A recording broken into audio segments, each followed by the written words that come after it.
I will follow you wherever you go. Those words spoken to Jesus, as Luke's gospel says, were by an unnamed someone. The fact that the person isn't named, I think, affords us the ability to see each of ourselves in that person. For each of us, whether using words or simply by our actions, such as being here at this Mass, have communicated our willingness to follow Jesus.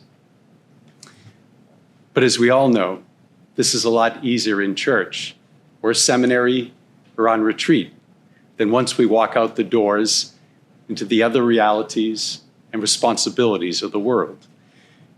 Jesus intimates this when he says, "Foxes have dens and birds of the sky have nests, but the Son of Man has nowhere to rest his head."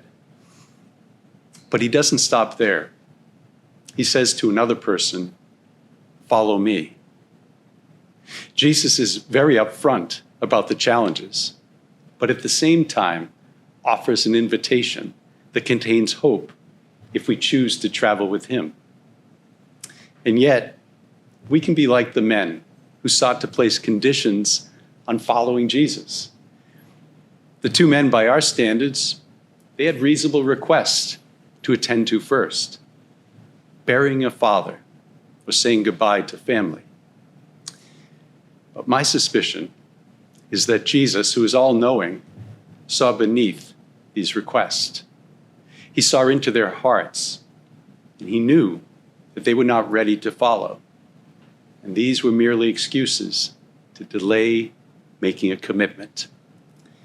If you notice, they didn't ask Jesus to go with them to bury their father or go with them to say goodbye to family, as had other people in the Gospels.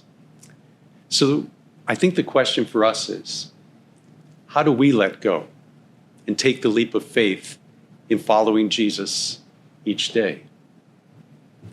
Got me to thinking, well, how do people get married and make vows?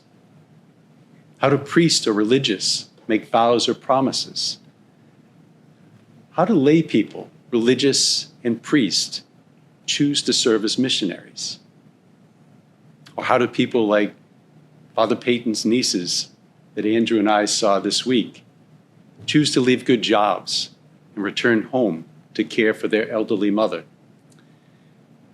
The common denominator is that each person loves someone or some people enough to take a leap of faith and make a commitment, inspired by God.